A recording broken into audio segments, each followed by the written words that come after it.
Hey guys, my name is Nomalanga Mhlauli-Moses with SuccessfulBlackWoman.com and HealthyBlackWoman.com. I'm also the founder of the Black Homeschool. And today I wanted to get in on the conversation about the Cincinnati Zoo incident. And I'm speaking as a parent more than anything else. And I have a couple of points to make. Um, for those of you that have been living under a rock, the story is that a 4-year-old boy was at the zoo with his siblings and his mother, and he found his way into a gorilla enclave, and the gorilla was consequently shot dead when it made contact with the boy because the people who shot the gorilla are saying that it was the safest thing to do was to kill the gorilla because there was a threat that the gorilla could harm the boy. Now, I obviously agree with this decision. I don't think there's any debate about whether the life of a 4-year-old kid is more valuable. There's no debate about whether the life of that 4-year-old boy is more valuable than that of a gorilla, than that of an animal. Okay? So that's the first thing. The second point that I'd like to make is that I believe that there's a debate now because this is a young black boy. We've already been shown by the media that in this country, in the United States, at this point in time, the life of a black boy is not valued, okay? You just have to think about Trayvon Martin and all the other young men who've been killed, or some of them not young men, just men, black men who've been killed, whether it was by police officers or people like George Zimmerman, who was not even law enforcement. And those people were able to get away with killing those, either the young black man or the black man. However, the debate now is starting to, again, as I suspected, move to the area where now we're talking about whether the gorilla should have been killed or not.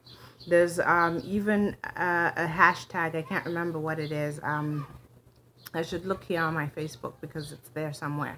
I think it's called Harambe. I think the gorilla's name is Harambe, and there's already a hashtag saying that the gorilla's life matters. That's my 3-month-old in the background. But the point that I wanted to make was it does not surprise me, unfortunately, that we're now debating whether the life of a gorilla is more valuable than that of a young black boy. I was watching The View this earlier today, and this is a topic that came up. And all the women on the panel generally agreed that, okay, if a little boy's life is in danger, then it makes sense that his life would be, the life of the gorilla would be taken away because he was threatening the little boy. That's the first thing. However, I believe that if this had been a non-black boy, the conversation would have ended there. So far, I'm hearing that people are now looking into the parents of this boy, who these people are, what they did. I've seen so many memes. I've seen so many articles about why wasn't this mother watching her kid. I believe this kid is one of 4 or 5. So I just don't understand why anybody would even bring that up. The first thing is I'm a mom of 3. And I don't know any mother who has not at some point in a split second focused on something else and then for another split second didn't know where their kid was. 4-year-olds, 2-year-olds, 3-year-olds, 5-year-olds, 7-year-olds, they wander off. That's a fact, okay? And to start to blame the mother, to me, is just adding insult to injury. This mother is already traumatized, the little boy is traumatized, and they're already getting bad attention. So to turn around and say that this woman is somehow to blame for what happened is again indicative of the double standard that is applied in this country. If it had been a non-black boy, I don't think the conversation would be where it is right now. I think that when you think about things like that, I know I'm starting to sound like a broken record at this point. When you think about things like that and you think of the current state of this country, tell me, do you want to take your child and put them in a school where there are people in the administration of that school who think the same way that the people who created this hashtag about the life of the gorilla mattering more than a young black boy?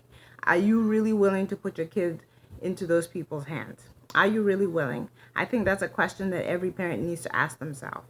Every time I hear about things like this, the first thing I think about is, where are our kids?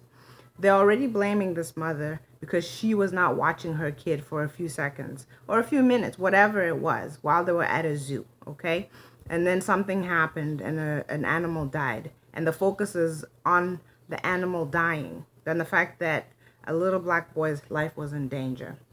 That's the question that I'll leave you with, guys. Are you really willing on a daily basis to take your child and put them in the hands of people who think that their life is not even as valuable as that of an animal, a gorilla? That's all I have to say about this, guys. My name is Nomalanga Mhlauli-Moses, once again, with healthyblackwoman.com and successfulblackwoman.com. I'm also the founder of the community and the blog, theblackhomeschool.com. Take care, guys, and thanks for listening.